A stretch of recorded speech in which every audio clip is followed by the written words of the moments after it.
Ini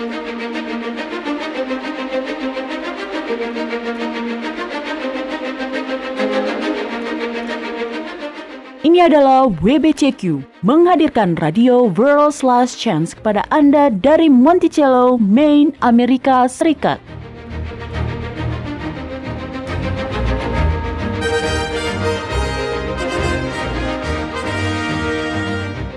Kejahatan brutal, kerusuhan politik, ketidakstabilan keuangan, semuanya mengarah pada sebuah krisis yang akan datang, krisis yang belum pernah terjadi sebelumnya.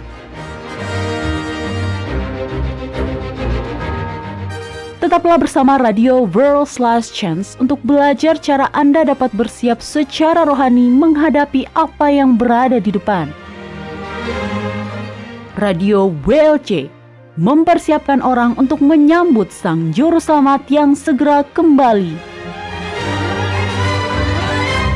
Halo, selamat datang di Radio WLC. Saya Mario Nugraha, pembawa acara Anda, dan hari ini saya kembali hadir bersama Doni Alexander. Halo para pendengar, terima kasih telah menjadikan kami bagian dari hari-hari Anda. Baik Doni, Anda tahu mengapa di dunia online kita sangat mudah jatuh terjebak? Iya, saat Anda mengklik sebuah tautan misalnya, dan kemudian menelusurinya. Lalu, yang berita ini juga kelihatannya menarik nih. Dan kemudian Anda mengklik tautan itu. Dan dengan segera Anda melupakan tujuan utama Anda. Dan Anda pun sudah tidak sadar mengapa Anda berakhir di tautan yang Anda buka sekarang. Tapi Anda merasakan sebuah keseruan hingga Anda sampai di situ. Anda tahu apa yang saya bicarakan, Doni? Iya, kita dengan mudahnya telah membuang banyak waktu untuk mengklik tautan demi tautan. Benar, dan itulah yang terjadi pada saya tadi malam. Saya menemukan sebuah artikel clickbait yang menarik. Anda tahu, mereka mengkondisikan agar Anda mengklik halaman berikutnya dengan hanya memberi Anda beberapa kalimat per halaman. Iya, saya tidak suka dengan yang seperti itu, Margo. Iya, itu berita tentang pemakaman-pemakaman termahal dalam sejarah. Ketika Paus Yohanes Paulus II wafat, menurut laporan, acara pemakamannya menjadi pertemuan kepala negara terbesar dalam sejarah, di mana ada 4 raja, 5 ratu, dan 70 presiden dan perdana menteri yang hadir. Pemakamannya sendiri menelan biaya 171 miliar rupiah. Wow. Dan itu belum seberapa, Doni. Ketika Kim Jong-il dari Korea Utara meninggal pada tahun 2011, total dari seluruh biaya pemakamannya adalah 575 miliar rupiah. Luar biasa. Saya telah berpesan pada istri saya bahwa ketika sudah waktunya saya mati, gali saja sebuah lubang dan lemparkan saya ke dalamnya. Jangan membuat bangkrut keluarga dengan membuat acara pemakaman yang besar dan mewah atau membuat nisan atau tugu kenangan yang indah. Apa yang dia katakan, Doni? Ya, dia memukulku. Rupanya dia bukan fans dari gaya hidup hemat Anda. Ya. Nah, para pendengar, hari ini saya meminta Doni untuk berbicara tentang sebuah tugu peringatan atau tugu pengingat, secara khusus peringatan surgawi. Tapi sebelum kita membahasnya, Doni, izinkan saya menjelaskan kepada para pendengar yang baru tentang beberapa terminologi yang akan Anda dengar di WLC yang mungkin baru bagi Anda. Di situs web kami, serta di radio WLC, Anda akan mendengar kami menyebut Sang Pencipta dengan nama pribadinya, Yahwa atau Yah. Nah, Anda mungkin pernah menemukan ayat-ayat dalam Alkitab yang mengatakan, berserulah memanggil nama Tuhan atau Allah. Tapi Tuhan atau Allah atau Lord dalam bahasa Inggris hanyalah gelar-gelar umum. Umat Hindu memiliki Lord atau Dewa Krishna. Nah, di Inggris Anda pasti sudah sering mendengar nama Sir Winston Churchill. Dia adalah anak laki-laki dari Lord Randolph Churchill. Jadi Anda sebenarnya belum mengungkap siapa yang Anda bicarakan jika Anda hanya menyebut Lord atau Tuhan atau Allah. Benar, dan dalam bahasa asli Alkitab, yaitu bahasa Ibrani, ayat yang memerintahkan kita untuk memanggil namanya tidak berkata, panggillah nama Tuhan, melainkan berkata, panggillah nama Yahwa. Iya, dan alasan mengapa kita perlu memanggil nama Yahwa adalah karena di dalam namanya terkandung janji yang sangat kuat. Nama Yahwa berasal dari kata kerja verb of being di dalam bahasa Ibrani, yaitu haya, artinya jadi atau jadilah. Kata inilah yang diucapkan berulang sepanjang minggu penciptaan. Terang, jadilah. Terang pun jadi. Terang, haya. Terang, haya. Ya, benar. Oleh karena itu ketika Anda menggabungkan kebutuhan Anda dengan verb of being dari nama ilahi ini, maka Anda akan memiliki sebuah janji yang sangat kuat. Jadilah terlindungi. Jadilah bijaksana. Jadilah terhibur. Itulah makna yang terkandung di dalam perintah berserulah memanggil nama Yahwa. Iya, di dalam nama Sang Juru Selamat juga terdapat nama ilahi. Yesus adalah nama yang berasal dari bahasa Yunani yang mencoba mentransliterasikan nama Sang Juru Selamat. Tapi namanya yang sebenarnya di dalam bahasa Ibrani adalah Yahushua. Yahushua berarti keselamatan dari Yahwa. Ya, betul. Nah, dalam bahasa Ibrani juga ada kata yang berfungsi sebagai gelar. El dan Elohim adalah padanan bahasa Ibrani untuk kata Lord atau Tuhan atau Allah. Jadi para pendengar juga akan sering mendengar kami mengucapkan kata ini saat membaca ayat-ayat Alkitab, karena kami lebih memilih menggunakan gelar-gelar yang asli ketimbang gelar-gelar umum yang ada di dalam bahasa Indonesia.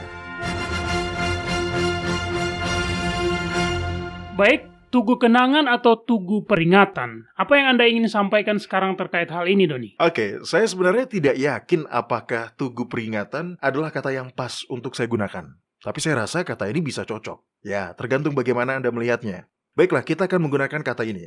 Nah, pernahkah Anda mendengar tentang tugu kenangan atau tugu peringatan yang memiliki api abadi? Maksud saya, di tugu itu ada api yang dinyalakan dan api itu tidak pernah padam. Iya, ada api abadi di tugu peringatan Perang Australia. Saya juga pernah mendengar bahwa di kuburan Presiden Amerika Serikat, John F. Kennedy, juga terdapat api seperti itu. Baik, nyala api yang tidak pernah padam melambangkan kehidupan yang abadi. Jadi, jika api seperti ini diletakkan pada sebuah situs peringatan atau kuburan, maka itu menjadi lambang bahwa mereka tidak akan pernah dilupakan. Alkitab juga berbicara tentang api yang kekal. Dan itulah yang ingin saya bahas hari ini. Apakah yang Anda maksud adalah neraka, Doni? Ya. Saya rasa begitu, Mario. Tapi Anda kan tidak percaya pada doktrin api neraka yang abadi. Nah, saya sudah berubah pikiran. Begitulah. Bisa dikatakan bahwa subjek ini adalah salah satu subjek yang paling disalahpahami di dalam Alkitab. Dan itulah mengapa saya ingin membicarakannya. Oke, bagaimana hal seperti ini bisa disalahpahami? Terlepas dari apakah neraka itu akan menyala selama-lamanya atau tidak. Nah, itulah yang selalu saya pikirkan juga. Faktanya, ini adalah sesuatu yang digampangkan, yang telah digunakan oleh setan untuk menyembunyikan sebuah kebenaran yang sangat indah. Kebenaran-kebenaran yang ada di dalam Alkitab itu sangat luas dan dalam, tapi semuanya harmonis. Benar. Kadang-kadang beberapa ayat di dalam Alkitab nampak bertentangan dengan ayat-ayat yang lain. Jika ini terjadi, maka itu selalu disebabkan oleh salah satu dari dua hal ini. Apakah orang tersebut memiliki keyakinan yang tidak benar atau berdasarkan asumsi yang salah? Ataukah orang tersebut belum memiliki pengetahuan yang memadai? Benar, dan karena itulah saya selalu melihat kontradiksi di dalam kitab suci sebagai cara Yahwa untuk mengatakan, kamu perlu menggali lebih dalam di sini. Ya, benar. Begitulah seharusnya Anda melihatnya. Karena, sekali lagi, kebenaran itu harmonis. Kebenaran tidak akan pernah bertentangan dengan dirinya sendiri. Hukuman bagi orang-orang fasik adalah salah satu doktrin yang menjadi perdebatan di antara orang-orang Kristen. Baik, Mario, tolong Anda buka kitab Pengkhotbah pasal 9 dan bacalah ayat 5 dan 6 untuk kita.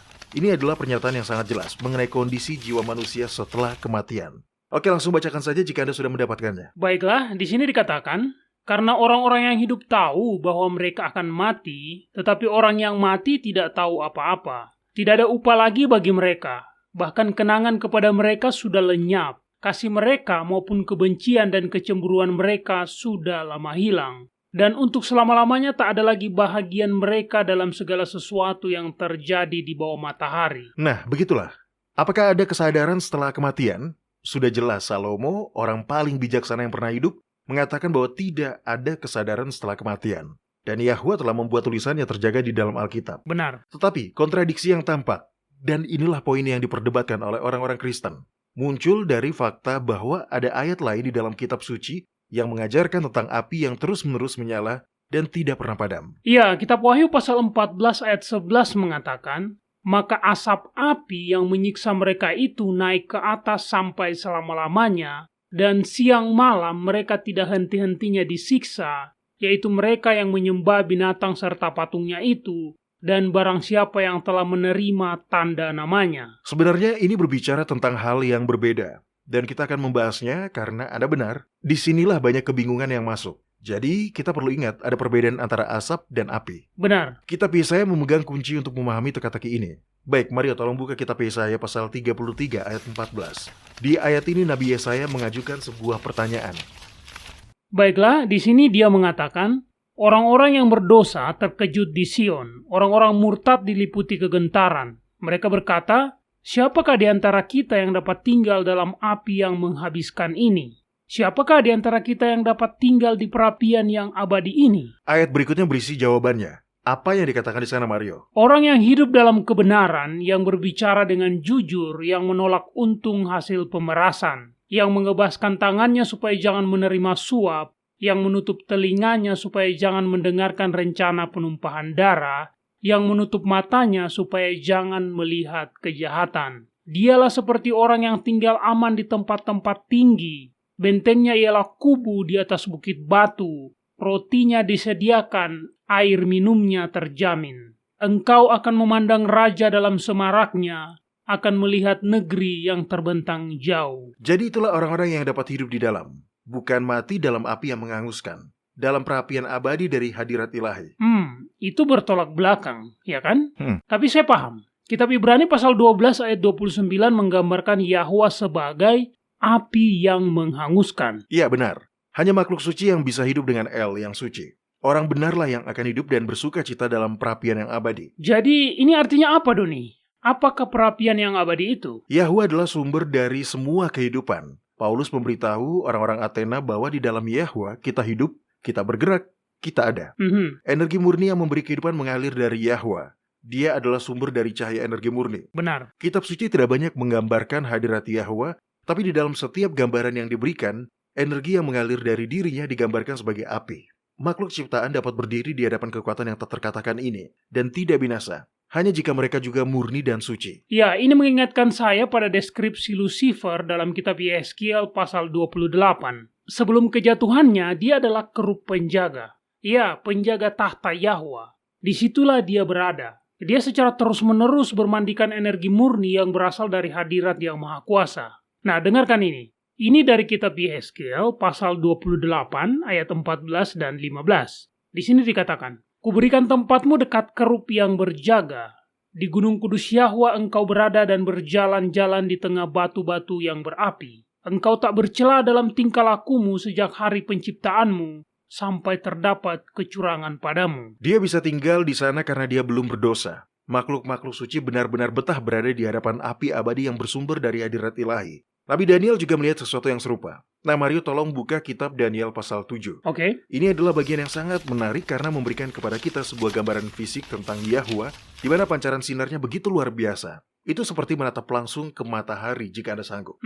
Oke, silakan dibacakan kitab Daniel pasal 7 ayat 9 dan 10. "Sementara aku terus melihat tahta-tahta diletakkan, lalu duduklah yang lanjut usianya. Pakaiannya putih seperti salju dan rambutnya bersih seperti bulu domba. Kursinya dari nyala api, dengan roda-rodanya dari api yang berkobar-kobar. Suatu sungai api timbul dan mengalir dari hadapannya. 1000 kali beribu-ribu melayani dia, dan selaksa kali berlaksa-laksa berdiri di hadapannya. Lalu duduklah majelis pengadilan dan dibukalah kitab-kitab." Itulah sekilas pandang yang luar biasa dari tahta surgawi. Benar, gambaran lain tentang hadiratnya digambarkan sebagai semak duri yang menyala. Doni ingat kan saat Musa sedang menggembalakan domba mertuanya? Iya, saya ingat.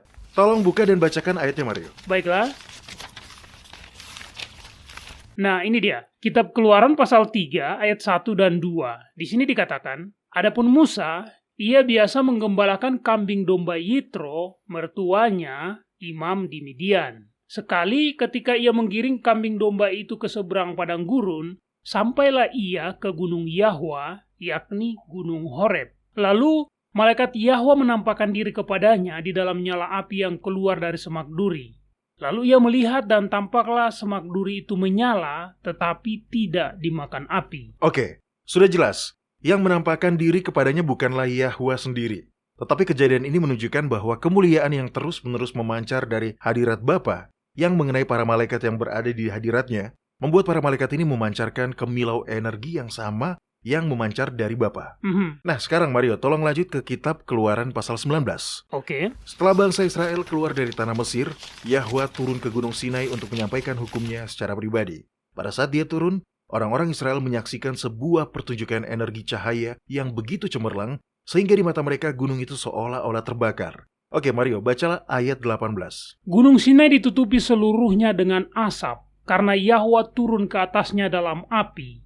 Asapnya membubung seperti asap dari sebuah dapur peleburan, dan seluruh gunung itu gemetar sangat. Begitulah, Mario dan para pendengar, semakin dekat Anda dengan Yahwa, semakin dekat Anda dengan perapian yang abadi. Energi murni yang menjadi sumber dari semua kehidupan di alam semesta. Nah sekarang, yang benar-benar menarik adalah ketika Anda mempelajari apa efeknya pada mereka yang memiliki kesempatan untuk mendekat, namun dari jarak yang masih cukup aman, sehingga tidak sampai binasa terbakar. Menurut kitab Keluaran pasal 34, Musa menghabiskan 40 hari di hadapan Yang Maha Kuasa di Gunung Sinai tersebut. Selama 40 hari itu Musa telah berbicara secara langsung di hadapan Yahwa. Sehingga pada hari ke-40 itu wajah Musa pun telah mencerminkan kemuliaan ilahi Yahwa. Mari kita baca kitab Keluaran pasal 34, mulailah dari ayat 29, mari. Ketika Musa turun dari gunung Sinai, tidaklah ia tahu bahwa kulit mukanya bercahaya oleh karena ia telah berbicara dengan Yahwa. Ketika Harun dan semua orang Israel melihat Musa, tampak kulit mukanya bercahaya, maka takutlah mereka mendekati dia. Tetapi Musa memanggil mereka, maka Harun dan semua pemimpin jemaah itu berbalik kepadanya dan Musa berbicara kepada mereka. Sesudah itu mendekatlah segala orang Israel, lalu disampaikannya lah kepada mereka segala perintah yang diucapkan Yahwa kepadanya di atas gunung Sinai. Setelah Musa selesai berbicara dengan mereka, diselubunginya lah mukanya. Tetapi apabila Musa masuk menghadapi Yahwa untuk berbicara dengan dia, ditanggalkannya lah selubung itu sampai ia keluar, dan apabila ia keluar dikatakannya lah kepada orang Israel apa yang diperintahkan kepadanya. Apabila orang Israel melihat muka Musa, bahwa kulit muka Musa bercahaya, maka Musa menyelubungi mukanya kembali sampai ia masuk menghadap untuk berbicara dengan Yahwa. Berkali-kali kitab suci menegaskan bahwa hadirat Yahwa adalah api abadi, di mana hanya orang benar dan suci yang sanggup bertahan.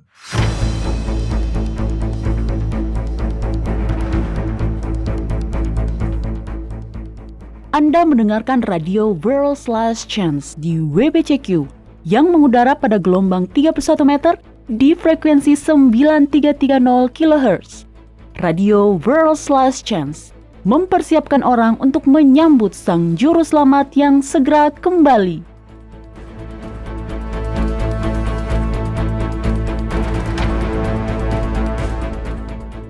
Adalah wajar jika Anda ingin mendoakan orang-orang yang Anda cintai, terutama jika mereka sedang bergumul dengan suatu masalah.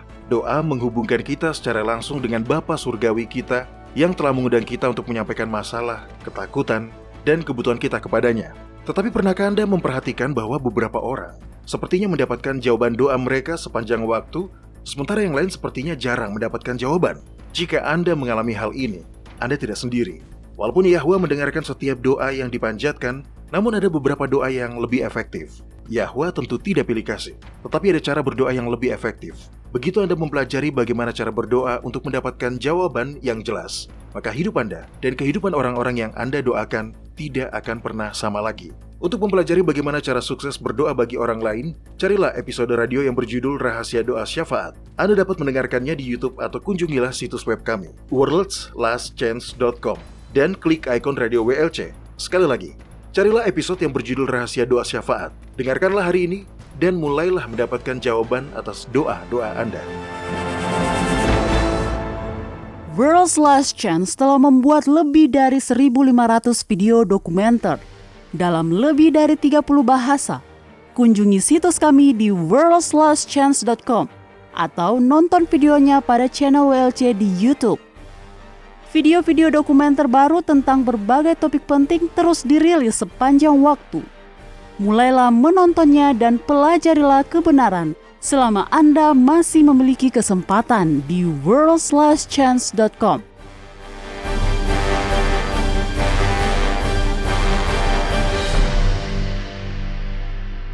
Baiklah para pendengar, kita telah mendiskusikan ternyata perapian abadi itu adalah hadirat Yahwa sendiri. Hanya makhluk-makhluk suci yang dapat bertahan dalam energi murni yang mengalir dari hadiratnya. Oke Doni, Sekarang mari kita bicarakan bagaimana efeknya pada orang-orang berdosa. Apa yang terjadi pada mereka, Doni? Dosa tidak dapat bertahan di dalam energi ilahi yang murni. Inilah alasannya mengapa ketika Musa meminta untuk melihat wajah Yahwa, apa yang Yahwa katakan, Mario?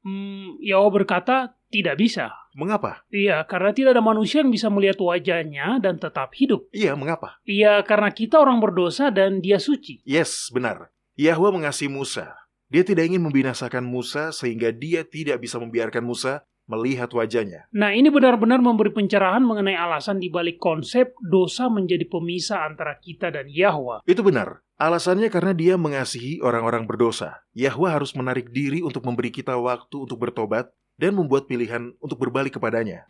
Ketika hati Anda belum disucikan, Anda tidak mendapati sukacita di dalam hadirat ilahi. Anda akan ketakutan. Dan itulah yang terjadi di Sinai. Musa berada di hadirat ilahi dan wajahnya bersinar. Tetapi, umat yang lain, orang-orang Israel itu berada di kaki gunung. Mereka berdiri lebih jauh dari posisi Musa. Dan mereka memiliki respon yang jauh berbeda. Oke, mari kita baca kitab Keluaran pasal 20 ayat 18 dan 19.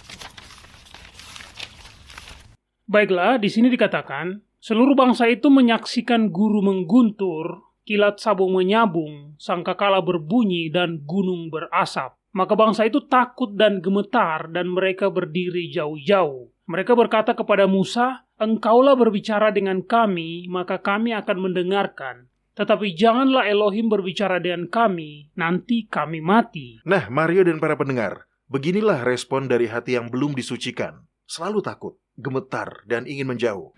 Api Yahwa adalah sebuah api yang menghanguskan. Api itu menghanguskan dosa, dan juga menghanguskan orang berdosa. Jika orang berdosa itu memilih untuk terus berpegang teguh pada dosanya. Inilah yang terjadi dalam kisah Nadab dan Abihu. Mario tolong buka kitab Imamat pasal 10 dan mari kita lihat di situ. Oke. Nadab dan Abihu adalah anak-anak Harun. Mereka telah dipilih untuk melayani Yahwa secara langsung sebagai imam. Tetapi mereka tidak menghargai hak istimewa ini. Oke, silakan dibacakan kitab Imamat pasal 10 ayat 1 dan 2. Apa yang dikatakan di situ, Mario? Kemudian anak-anak Harun, Nadab dan Abihu, masing-masing mengambil perbaraannya, membubuhi api ke dalamnya, serta menaruh ukupan di atas api itu. Dengan demikian mereka mempersembahkan ke hadapan Yahwa api yang asing yang tidak diperintahkannya kepada mereka. Maka keluarlah api dari hadapan Yahwa, lalu menghanguskan keduanya, sehingga mati di hadapan Yahwa. Tentu kita berharap mereka akan menunjukkan sikap hormat dan rendah hati, tetapi ternyata tidak.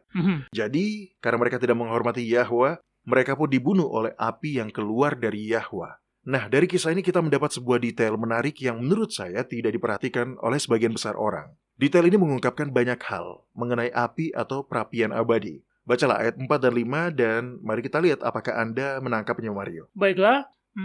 Kemudian Musa memanggil Misael dan Elsafan, anak-anak Usil, paman Harun, lalu berkatalah ia kepada mereka, "Datang kemari, angkatlah saudara-saudaramu ini dari depan tempat kudus keluar perkemahan." Mereka pun datang dan mengangkat mayat keduanya. Mayat itu masih berpakaian kemeja keluar perkemahan seperti yang dikatakan Musa. Apakah Anda menangkap sebuah detail menarik di situ, Mario?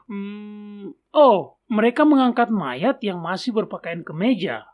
Itu aneh. Bagaimana mayat mereka masih memiliki kemeja, padahal mereka terbakar sampai mati? Benar, Anda bisa melihatnya. Pakaian mereka masih utuh. Sekarang, jika seseorang mengarahkan pematik api ke arah Anda cukup lama, hingga itu membunuh Anda, menurut Anda, apa yang akan terbakar lebih dulu? Tubuh atau pakaian Anda? Ya tentu saja pakaian. Butuh waktu bagi tubuh untuk terbakar, karena Anda tahu tubuh kita mengandung banyak air, Doni. Iya, betul. Detail kecil yang terabaikan ini memberi kita petunjuk menarik tentang api hadirat Yahwa. Ini memberitahu kita bahwa api Yahwa bukanlah sebuah api pembakaran.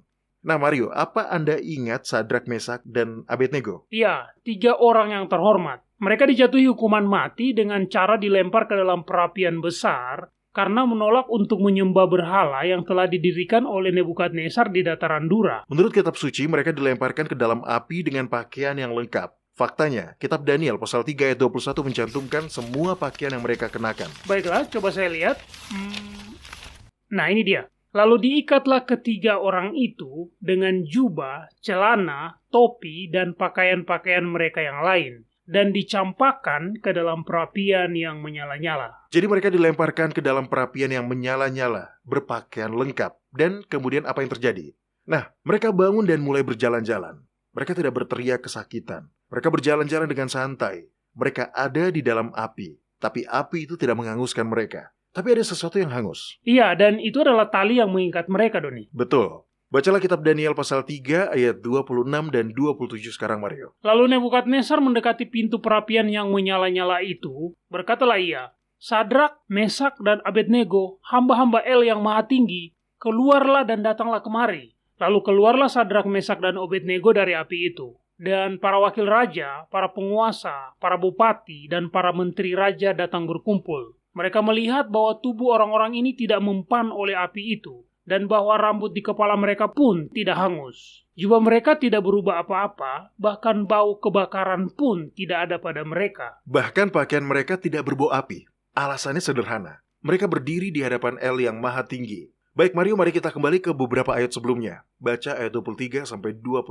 Tetapi ketiga orang itu, yakni Sadrak, Mesak, dan Abednego, jatuh ke dalam perapian yang menyala-nyala itu dengan terikat. Kemudian terkejutlah Raja Nebukadnezar lalu bangun dengan segera. Berkatalah ia kepada para menterinya, "Bukankah tiga orang yang telah kita campakkan dengan terikat ke dalam api itu?" Jawab mereka kepada Raja, "Benar ya Raja." Katanya, "Tetapi ada 4 orang kulihat berjalan-jalan dengan bebas di tengah-tengah api itu.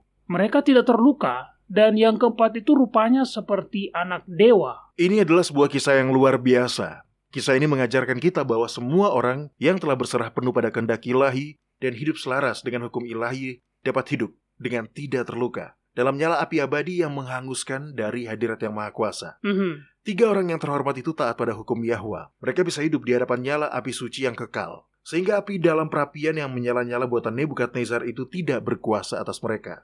Jadi Anda berkata bahwa api abadi dari hadirat Yahwa memakan habis semua dosa dan keegoisan. Iya, dosa terdiri dari 2 hal. Yang pertama, kepalsuan, dan yang kedua, pemaksaan. Setan adalah bapa segala dusta. Tapi kebenaran yang datang dari Yahwa membinasakan segala kepalsuan. Benar. Pemaksaan ditaklukkan dengan kasih ilahi. Intinya, kekudusan yang membara menghancurkan semua dosa. Selalu seperti itu. Benar, dan itulah mengapa sangat menarik untuk melihat bahwa ketika roh Yahwa dicurahkan pada hari Pentakosta, orang-orang percaya diizinkan untuk melihat sebagian dari api yang suci itu, dan itu adalah api hadirat ilahi. Nah, Doni dan para pendengar, dengarkan ini. Kitab Kisah Para Rasul pasal 2 ayat 3 dan 4. "Dan tampaklah kepada mereka lidah-lidah seperti nyala api yang bertebaran dan hinggap pada mereka masing-masing. Maka penuhlah mereka dengan Roh Kudus. Lalu mereka mulai berkata-kata dalam bahasa-bahasa lain, seperti yang diberikan oleh Roh itu kepada mereka untuk mengatakannya." Baik, kita tahu rambut mudah terbakar. Benar. Tetapi tidak satupun dari orang beriman itu yang termakan oleh api ilahi. Mengapa? Karena melalui iman di dalam darah Yahuswa, mereka telah dibenarkan dan berdiri di hadapan Yahwa seolah-olah mereka tidak pernah berdosa. Mereka dapat bertahan di dalam nyala api kekal. Dan mereka tidak akan dihanguskan karena jasa kebenaran Yahuswa telah disandangkan pada mereka. Itu sangat indah. Oke Doni, mari kita bicara sejenak mengenai doktrin tentang neraka yang menyala selama-lamanya. Sekarang sudah jelas, api kekal dari hadirat Yahwa adalah sesuatu yang berbeda. Jadi, apa yang bisa Anda ceritakan tentang neraka, Doni? Doktrin tentang neraka yang kekal didasarkan pada premis yang salah, bahwa Adam dan Hawa diberi kehidupan kekal pada masa penciptaan. Oleh karena itu, ketika mereka berdosa dan harus dihukum, maka Yahwa tidak punya pilihan selain menyiksa mereka dengan memasukkan mereka ke dalam api neraka yang kekal. Dan keyakinan ini tidak didasarkan pada kitab suci. Ya, tentu tidak. Kita tahu bahwa kitab 1 Timotius pasal 6 ayat 16 sudah mengatakannya dengan tegas, bahwa hanya Yahwa yang memiliki keabadian. Oke, silakan buka dan baca itu dulu Mario setelah Anda mendapatkannya. Baiklah, ayat ini menggambarkan Yahwa. Dia adalah penguasa yang satu-satunya dan yang penuh bahagia. Raja di atas segala raja dan tuan di atas segala tuan. Dialah satu-satunya yang tidak takluk kepada maut, bersemayam dalam terang yang tak terhampiri. Seorang pun tak pernah melihat dia, dan memang manusia tidak dapat melihat dia. Baginya lah hormat dan kuasa yang kekal. Menurut kitab 1 Yohanes pasal 4 ayat 8, Yahwa adalah kasih. Tetapi dia lebih dari itu. Dia juga adil. Sebagai El yang sepenuhnya pengasih dan adil, Yahwa tidak ingin memberikan kehidupan kekal kepada siapapun yang belum membuat pilihan untuk melayani dia atau setan. Ya, itulah masalah terbesar yang saya lihat pada doktrin tentang neraka yang kekal. Bagaimana bisa dikatakan penuh kasih jika seseorang sekalipun sangat berdosa harus disiksa selama-lamanya? Hingga pada titik tertentu, itu bahkan tidak adil lagi. Ya, benar. Hidup kekal adalah sebuah anugerah. Hidup kekal ini diberikan kepada mereka yang menang melalui iman dalam jasa Yahuswa. Kitab Roma pasal 6 ayat 23. upah dosa adalah maut, tetapi karunia Yahwa adalah hidup yang kekal melalui Yahusua Kristus Tuhan kita. Hukuman bagi mereka yang memilih untuk terus melakukan dosa bukanlah hidup kekal dalam siksaan, melainkan kematian. Begitulah. Betul, Doni. Nah, Anda telah mengatakan di segmen pertama tadi bahwa doktrin tentang neraka yang menyala selama-lamanya ini telah merancukan api abadi dari hadirat Yahwa. Iya, orang-orang kemudian telah meyakini salah satunya. Mereka yang percaya bahwa api kekal itu ada adalah mereka yang percaya bahwa neraka yang menyala selama-lamanya juga ada. Dan mereka yang tidak percaya akan keberadaan api yang kekal adalah mereka yang tidak percaya pada doktrin neraka yang menyala selama-lamanya. Namun, kebenarannya lebih bernuansa. Hanya ada satu api yang menyala selamanya, dan itu adalah energi murni yang memancar dari hadirat pribadi yang maha kuasa. Orang benar, yaitu mereka yang telah memilih untuk merelakan diri disucikan oleh roh Yahwa, akan tinggal selamanya di dalam api abadi hadirat Yahwa. Dan ini adalah api yang sama, yang akan membinasakan orang-orang jahat sepenuhnya, yaitu mereka yang telah memilih untuk berpegang teguh pada dosa-dosa mereka dan menolak pemurnian. Kitab Yesaya pasal 33 menjelaskan hal ini dengan sangat baik, Mario. Nah, tolong buka dan bacakan ayat 10-16.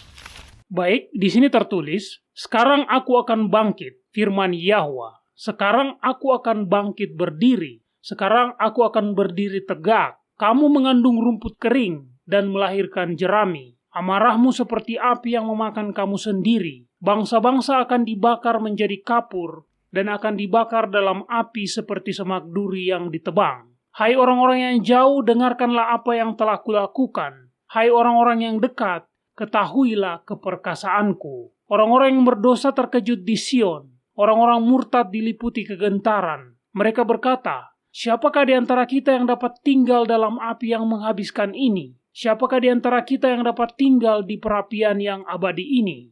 Orang yang hidup dalam kebenaran, yang berbicara dengan jujur, yang menolak untung hasil pemerasan, yang mengebaskan tangannya supaya jangan menerima suap, yang menutup telinganya supaya jangan mendengarkan rencana penumpahan darah, yang menutup matanya supaya jangan melihat kejahatan. Dialah seperti orang yang tinggal aman di tempat-tempat tinggi. Bentengnya ialah kubu di atas bukit batu. Rotinya disediakan, air minumnya terjamin. Energi murni dari hadirat Yahwa adalah sebuah api yang menghanguskan, membakar dosa dimanapun dosa itu ada. Sekali lagi, inilah alasan mengapa dosa memisahkan kita dari Yahwa. Dosa itu benar-benar memisahkan kita dari Yahwa, karena jika dia tidak menarik diri, maka kita akan dibinasakan. Jadi, karena kasihnya kepada kita, dia menarik kehadiran langsungnya, dan sebagai gantinya, dia mengirimkan nafasnya atau rohnya ke dunia, untuk menghanguskan kotoran dari setiap orang yang bersedia untuk disucikan. Kemudian, ketika Yahusua datang, setiap orang yang telah memberi diri untuk disucikan akan hidup, dan tidak dihanguskan dalam api kekal dari hadirat Yahwa. Iya, dan setiap orang yang menolak untuk dikuduskan dari dosa akan dihanguskan. Iya, benar Mario. Dalam kitab 2 Tesalonika pasal 2 ayat 8, Paulus berkata bahwa pada waktunya nanti, si pendurhaka akan dinyatakan, tetapi Tuhan akan membunuhnya dengan nafas mulutnya, dan akan memusnahkannya kalau ia datang kembali. Benar. Itulah api neraka yang sebenarnya, dan itu akan menghancurkan semua orang yang menolak untuk diumurnikan. Mereka yang lebih memilih untuk bergantung pada dosa sebagai gantinya. Oke, Doni. Lalu bagaimana Anda menanggapi kitab Wahyu pasal 14 ayat 11 yang mengatakan, asap api yang menyiksa mereka itu naik ke atas sampai selama-lamanya? Yang dimaksud adalah asapnya, bukan apinya. Apakah Anda pernah berada di sekitar api yang sangat panas? Api seperti itu tidak berasap, tapi saat Anda menyiram seember air ke api tersebut, Anda akan memadamkan apinya dan apa yang terjadi? Ruangan menjadi penuh dengan asap. Benar sekali. Asap adalah sebagai pertanda bahwa sesuatu telah dihanguskan. Pembakaran telah selesai. Dan itu berarti bahwa mereka tidak menderita selama-lamanya. Itu berarti bahwa api dari hadirat ilahi telah menghanguskan semua yang jahat. Sehingga dosa serta orang-orang berdosa sudah tidak ada lagi.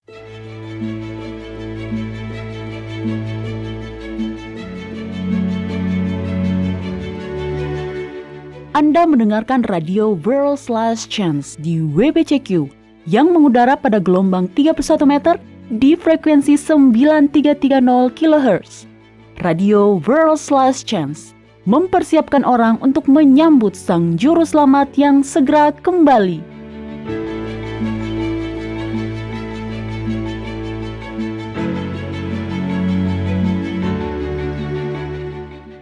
Kitab Wahyu pasal 11 berisi nubuatan yang menarik tentang dua saksi yang dibunuh dan yang mayatnya dibiarkan tergeletak di jalan raya besar sebuah tempat yang disebut kota besar. Beberapa orang berspekulasi bahwa kota besar itu adalah simbol dari Yerusalem, padahal sebenarnya bukan.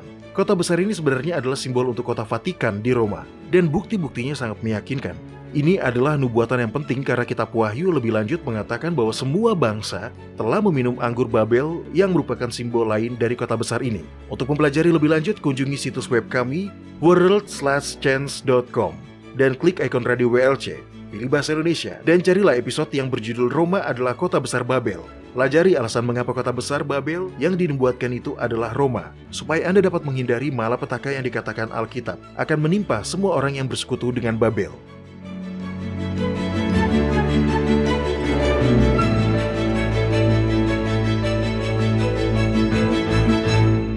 Jika Anda sudah berkomitmen untuk beribadah kepada Yahwa pada hari Sabat kudusnya yang ditentukan dengan kalender lunisolarnya yang ditetapkan pada masa penciptaan, World's Last Chance memiliki aplikasi yang dapat Anda gunakan baik di komputer maupun di smartphone Anda. Aplikasi kalender lunisolar WLC telah dirancang untuk memenuhi kebutuhan para pemelihara Sabat lunar di seluruh dunia. Kunjungilah website kami di worldslastchance.com dan mulailah menggunakannya hari ini. Anda dapat mengaksesnya secara online dan mengunduhnya ke perangkat Anda atau bahkan memasangnya di website Anda sendiri. Aplikasi kalender lunisolar WLC adalah sebuah bahan yang sangat baik bagi semua orang yang berkomitmen untuk menghormati hari-hari raya Yahwa.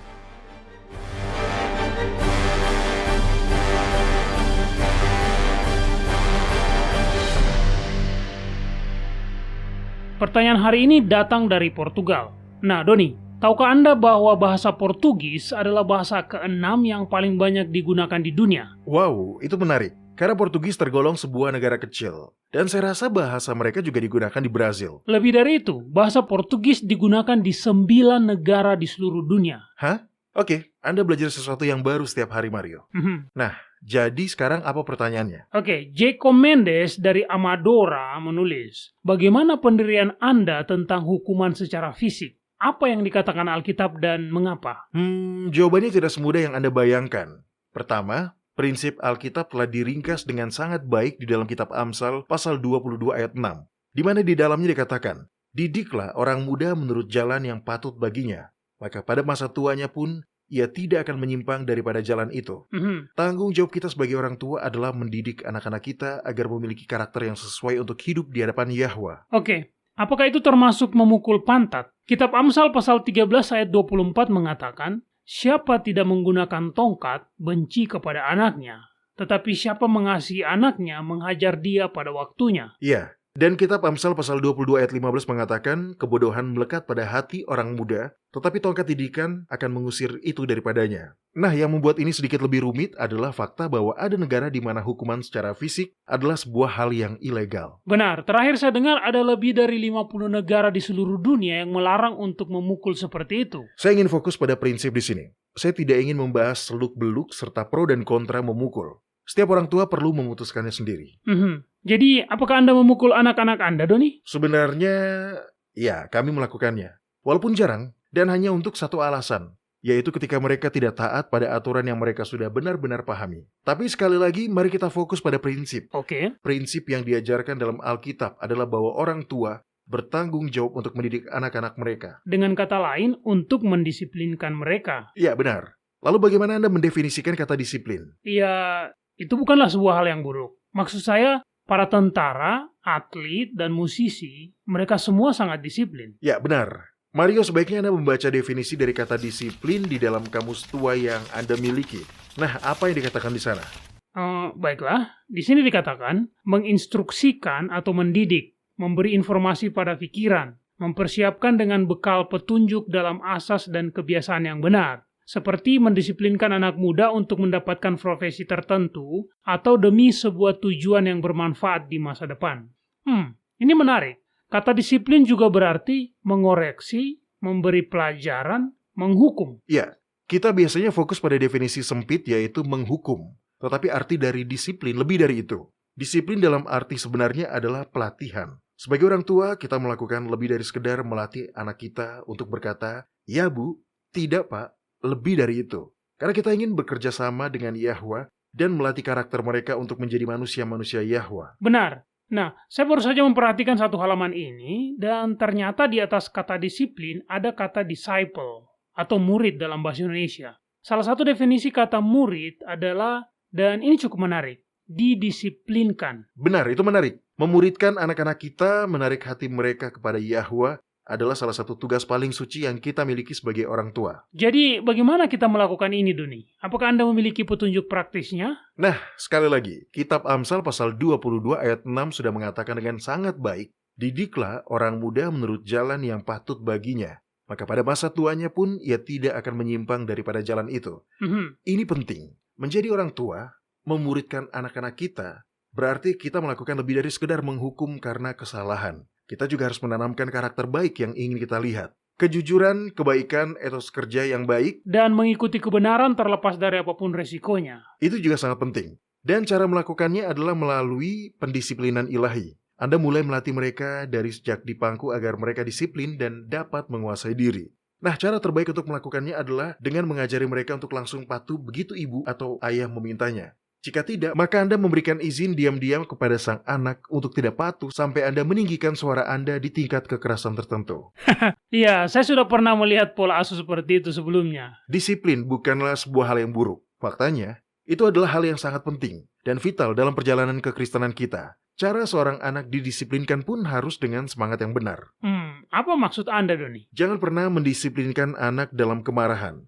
Jika Anda melakukannya dengan amarah, maka itu akan mengajarkan pada mereka bahwa orang yang terbesar atau terkuatlah yang menang. Cara seperti inilah yang menghasilkan pembuli atau anak-anak penakut yang menurut hanya karena terpaksa. Itu bukanlah cara kita memenangkan hati mereka bagi Yahwa. Benar, dan lebih dari itu, jika seorang anak takut pada orang tua duniawinya, dan kemudian dia diberitahu bahwa Yahwa adalah bapaknya, maka dia akan takut kepada Yahwa. Dan itu merugikan, baik bagi anak itu maupun bagi Yahwa sendiri. Baik Mario, tolong buka kitab Matius pasal 18. Bacalah 6 ayat pertama. Oke. Sebenarnya kita akan fokus pada ayat yang ke-6, tetapi kita perlu memahami konteksnya dari ayat pertama. Oke, tunggu sebentar. Nah, di sini dikatakan, pada waktu itu datanglah murid-murid itu kepada Yahusua dan bertanya, siapakah yang terbesar dalam kerajaan sorga? Maka Yahusua memanggil seorang anak kecil dan menempatkannya di tengah-tengah mereka lalu berkata, Aku berkata kepadamu, sesungguhnya jika kamu tidak bertobat dan menjadi seperti anak kecil ini, kamu tidak akan masuk ke dalam kerajaan sorga. Sedangkan barang siapa merendahkan diri dan menjadi seperti anak kecil ini, dialah yang terbesar dalam kerajaan sorga. Dan barang siapa menyambut seorang anak seperti ini dalam namaku, ia menyambut aku. Tetapi barang siapa menyesatkan salah satu dari anak-anak kecil ini yang percaya kepadaku, lebih baik baginya jika sebuah batu kilangan diikatkan pada lehernya, lalu ia ditenggelamkan ke dalam laut. Jadi kita menyebabkan anak-anak kita berdosa ketika kita salah menggambarkan karakter Bapa kepada mereka. Dan kita salah menggambarkan karakter Bapa sebagai pribadi yang baik, penuh kasih ketika kita mendisiplinkan mereka dalam kemarahan. Iya, itu kata-kata yang bijak. Itu bagus. Baiklah Doni dan para pendengar, kita masih punya waktu untuk satu pertanyaan lagi. Yang ini berasal dari Lola dan Elias di Coloma, Honduras. Mereka menulis, kami adalah anggota dari kelompok studi Alkitab yang kecil dan kami membuat pertemuan setiap minggu. Kami sedang mempelajari tulisan-tulisan Paulus. Bisakah Anda menjelaskan apa yang dimaksud Paulus ketika dia berbicara tentang peristirahatan dalam kitab Ibrani pasal 4? Tentu bisa. Kitab Ibrani pasal 4 berisi tema lanjutan yang sedang dibahas Paulus dalam pasal yang ketiga. Dia menguraikan 3 peristirahatan di sini.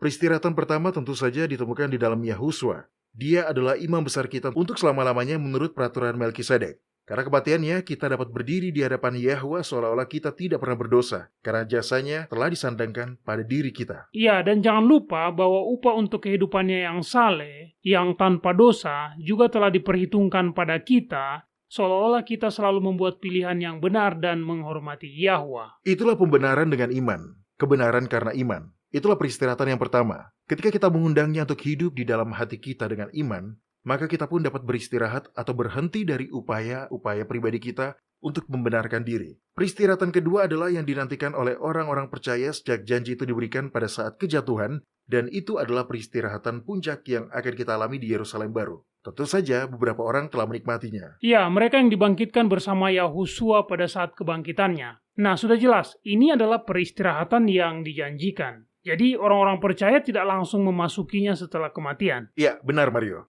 Dan peristirahatan yang ketiga adalah Sabat hari ke-7. Ini adalah pengingat mingguan bahwa jika kita mau terus menerima anugerah pembenaran melalui iman sepanjang hidup kita di bumi, maka suatu hari nanti kita akan memasuki peristirahatan puncak ketika Yahuswa kembali untuk mengokohkan kerajaan Yahwa di bumi. Iya, tapi Anda tahu Doni, banyak orang telah diajari bahwa hukum itu telah dipakukan di kayu salib. Atau bahwa hari Sabat telah diselesaikan di kayu salib. Dan mereka menggunakan kitab Ibrani pasal 4 untuk mendukung keyakinan mereka. Baik, tunggu sebentar, saya akan membukanya.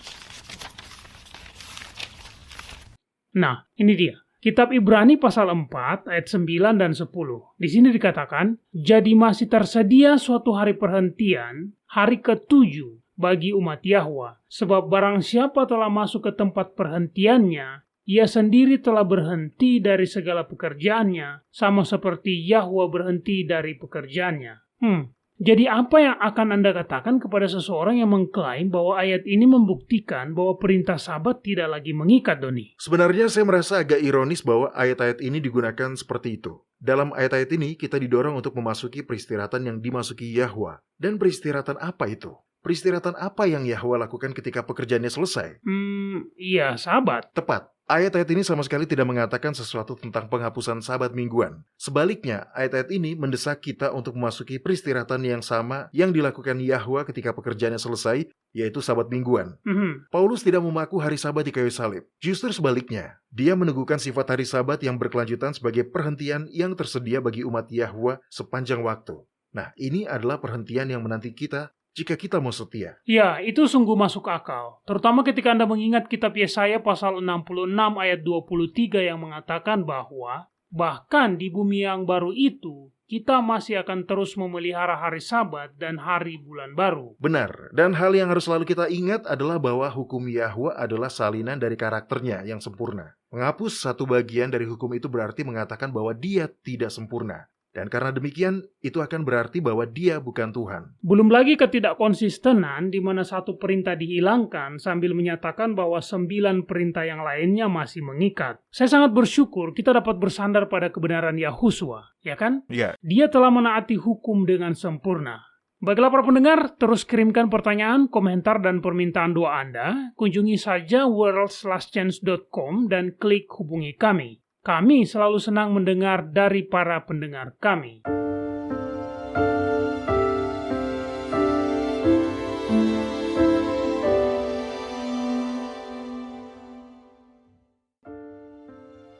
Anda menyukai apa yang Anda dengar? Kunjungi situs kami di worldslastchance.com untuk mendengarkan episode-episode lain dari program radio kami. Radio World's Last Chance mempersiapkan orang untuk menyambut Sang Juru Selamat yang segera kembali.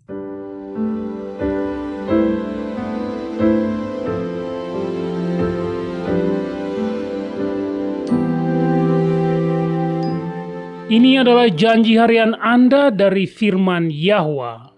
Blair Jacobson telah lulus SMA dan mendaftar untuk masa studi di Inggris. Ibunya, Brenda, memutuskan untuk bepergian ke Inggris bersamanya dan menghabiskan beberapa hari menjelajahi London sebelum kembali ke rumah. Setelah beberapa hari penjelajahan yang menyenangkan, ibu dan anak ini pergi ke Hyde Park. Blair ingin mencari tempat yang sepi untuk membaca sebuah buku, jadi mereka berdua sepakat untuk bertemu kembali setelah beberapa waktu. Saat Blair melenggang untuk mencari bangku taman yang tenang, Brenda memutuskan untuk mencari tempat yang juga sepi untuk menyendiri, dan dia mendapati bangku di dekat semak-semak yang bergoyang pelan karena tiupan angin. Dia pun berbaring di bangku itu dan menikmati kedamaian dan ketenangan.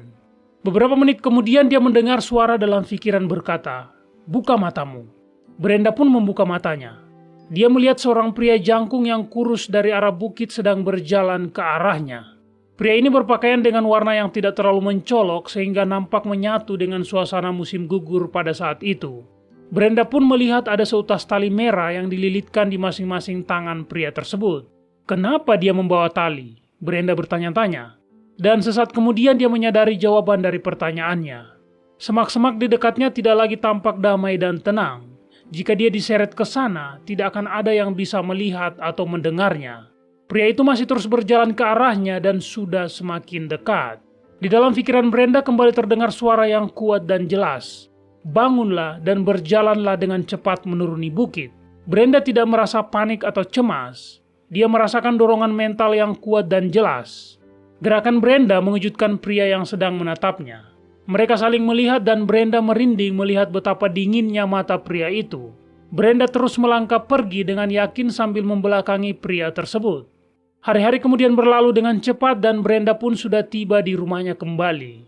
Beberapa lama setelah kepulangannya, Brenda menerima telepon dari seorang sahabatnya bernama Sherry. Sherry bertanya secara langsung, "Brenda, apa yang terjadi padamu saat kamu berada di Inggris?" Apa maksudmu?" tanya Brenda. "Hari Rabu lalu," Sherry menjelaskan, "Tuhan membangunkan saya untuk berdoa untukmu karena kamu akan dibunuh." Brenda langsung teringat pada pertemuan di Hyde Park itu. Kedua perempuan itu menyamakan waktu ketika Sherry dibangunkan untuk berdoa bagi Brenda, dan dengan mempertimbangkan perbedaan zona waktu, mereka menemukan bahwa itu adalah waktu yang sama di mana Brenda berbaring sendirian di bangku taman ketika seorang pria yang membawa tali sedang berjalan ke arahnya. Para pendengar, Brenda sering mengingat kembali mujizat ini di mana hidupnya diselamatkan. Dia berkata, "Yang saya ingat bukanlah orang itu, atau talinya, atau ketakutan pada apa yang mungkin akan terjadi. Yang saya ingat adalah bagaimana Tuhan melindungi saya. Sekarang saya tahu bahwa kata-kata yang saya dengar itu adalah suaranya, yang disampaikannya kepada saya berkat doa seorang sahabat." Kitab 1 Petrus pasal 3 ayat 12 dan 13 mengatakan, "Sebab mata Yahwa tertuju kepada orang-orang benar, dan telinganya kepada permohonan mereka yang minta tolong. Tetapi wajah Yahwa menentang orang-orang yang berbuat jahat. Dan siapakah yang akan berbuat jahat terhadap kamu jika kamu rajin berbuat baik? Kepada kita telah diberikan janji-janji yang besar dan berharga. Majulah dan mulailah mengaminkannya."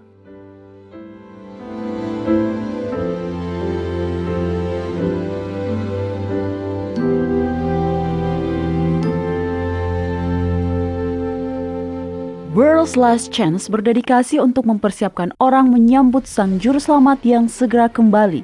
Acara siaran radio harian kami tersedia dalam 7 bahasa berbeda dari seluruh dunia dan masih banyak bahasa-bahasa lain lagi yang akan mengudara.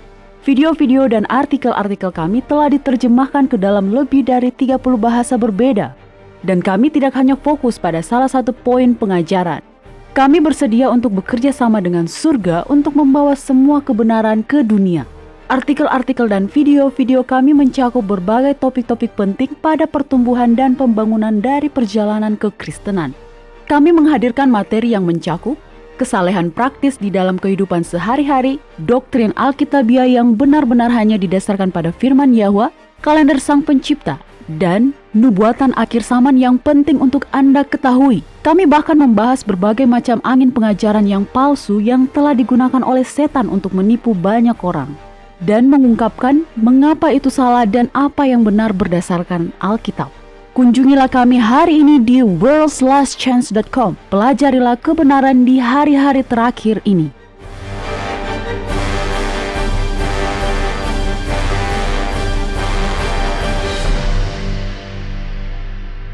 Ini merupakan diskusi yang sangat menarik. Saya sekarang mendapatkan sebuah pemahaman baru tentang perapian kekal. Ini bukan hanya sebuah neraka yang menyala-nyala. Ini adalah hadirat Yahwa itu sendiri. Ya, benar. Dan kita telah berbicara tentang tugu peringatan yang memiliki api abadi, ya kan?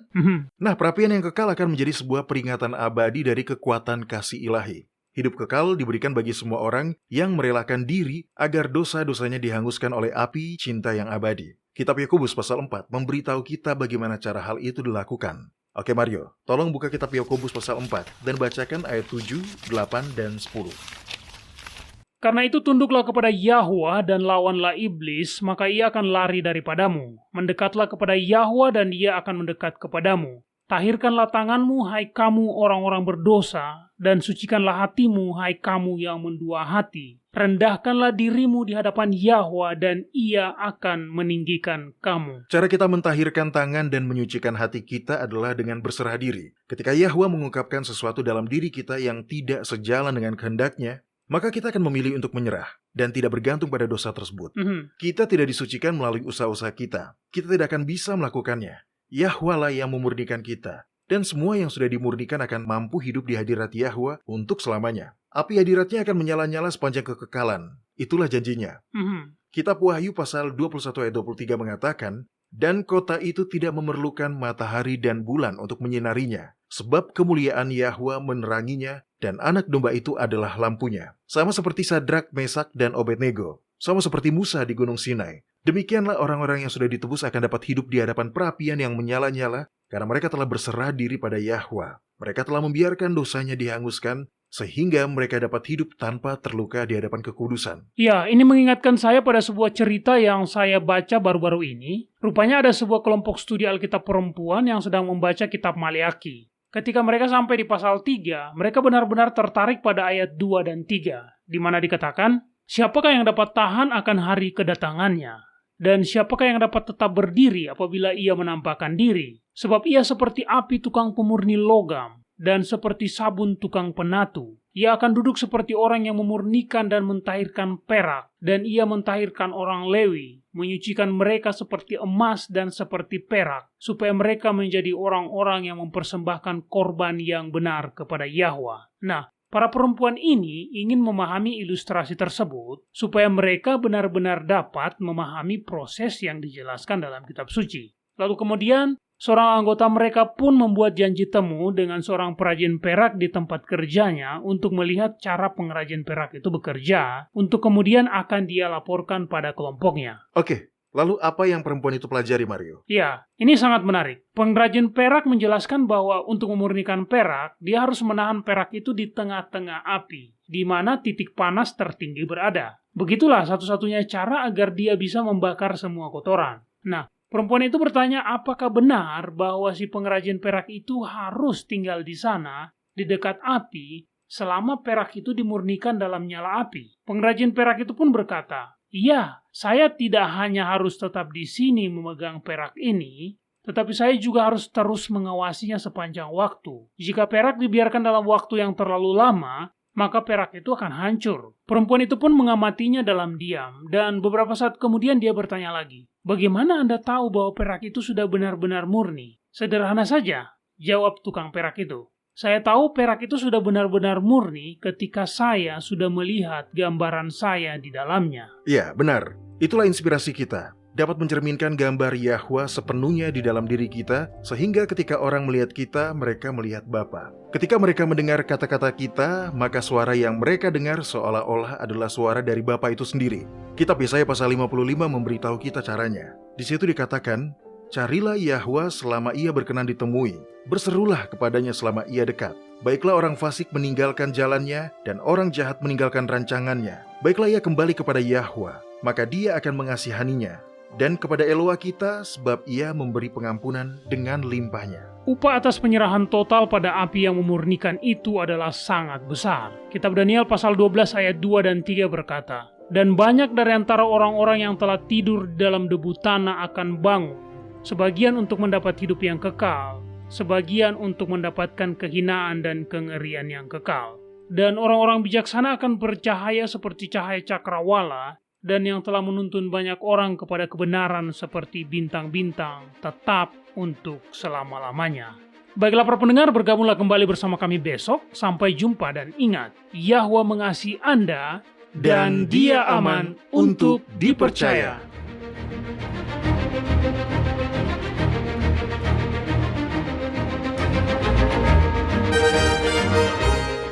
Anda baru saja mendengarkan Radio WLC. Program ini serta episode Radio WLC yang lain tersedia untuk Anda unduh di situs kami. Sangat baik untuk dibagikan pada para sahabat Anda yang mempelajari Alkitab. Ini juga sumber yang bagus bagi orang-orang yang beribadah kepada Yahwa sendirian atau di rumah. Jika Anda ingin mendengarkan program Radio WLC, kunjungi situs kami di worldslastchance.com. Klik ikon Radio WLC di bagian kanan atas beranda. Di sini Anda dapat mengunduh episode dalam bahasa pilihan Anda. Tersedia juga artikel dan video dalam berbagai bahasa. Bergabunglah bersama kami besok untuk menerima berbagai pesan kebenaran lain di WBCQ yang mengudara pada gelombang 31 meter di frekuensi 9330 kHz. Radio World's Last Chance mempersiapkan orang untuk menyambut Sang Juru Selamat yang segera kembali.